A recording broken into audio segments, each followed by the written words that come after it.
Hi James, your 136MR is ready, mate. So Truckie's picking this up early next week. So we'll start down here, integrated gripper, detachable EC209 tilt rotator, and we have the additional auxiliary circuit. So that's the high flow full circuit, which runs just the tilt rotator and the tilt rotator auxiliary circuits. And then you've got still your full high flow circuit. So that's these steel lines for the main flow. So you'll run your camp or undercutter off that main circuit, and you've still got full flow to your tilt rotator. Case train line is here. Yeah, main circuit there. I'll come around to this side, and that's your main circuit. And this is your Stucci connector. So we've got the second auxiliary circuit comes into here.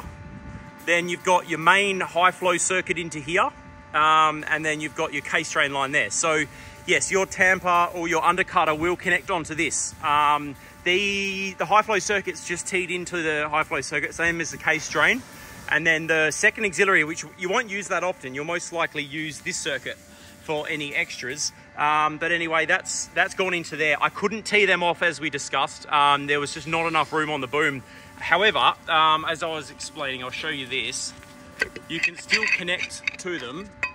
So Stucci, quite cleverly, these are still just a standard. So they're a 5/8 coupling. That's a 1/2 inch coupling, and that's a 3/8.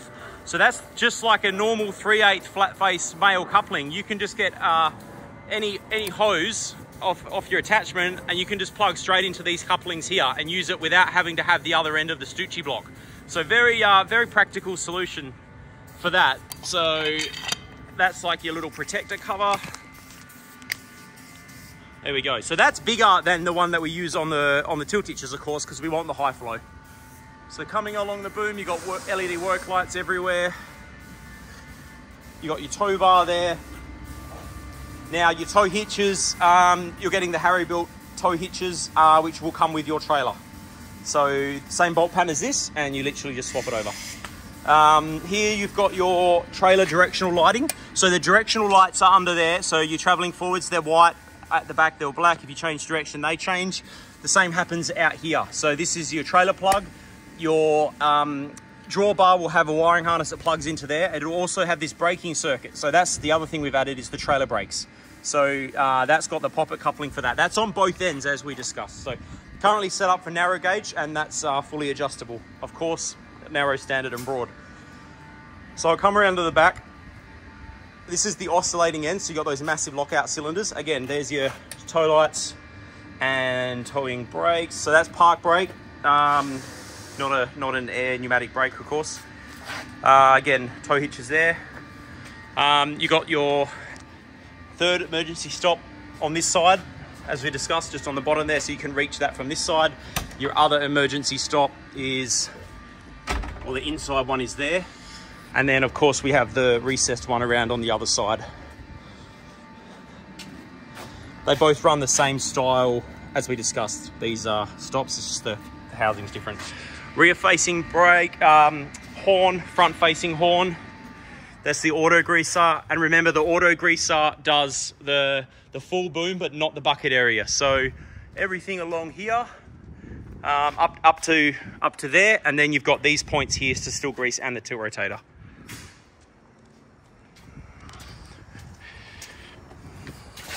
These are the Roadliner track. So steel chain with this fully rubber molded steel plate. So the starter motor isolator is there, and we've moved that battery isolator, as we discussed, so that it can be reached on both sides. So that's now here. So you can reach out from both sides, and this heat shielding protects that from the exhaust. So that's fairly nice.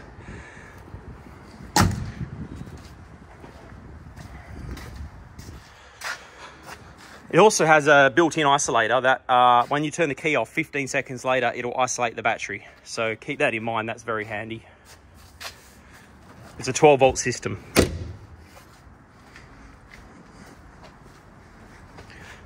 So you're optioned without a height and slew system. You put your own in. Normally that will be mounted up here. but this one's optioned without it. That's the Engcon panel for the hitch operation. So bottom hitch, and if you want to use the top hitch, you slide it down. So you switch between the two. At the back here, you got your Engcon computer, some rail, special wiring in there, and this is the Mecha diag. This is for diagnosing, so it's bolted in and we use it when we need to. So that doesn't stay plugged in, that stays disconnected until you need to use it. And this is first service filter kit, operator's manual, flashing light, the other side of the Stucci block. All of that will be in a box in the cab here with the first service kit. You got lights front and back, of course. Okay, there you go, mate. Looks fantastic. Can't wait to see it in work. Thanks, mate.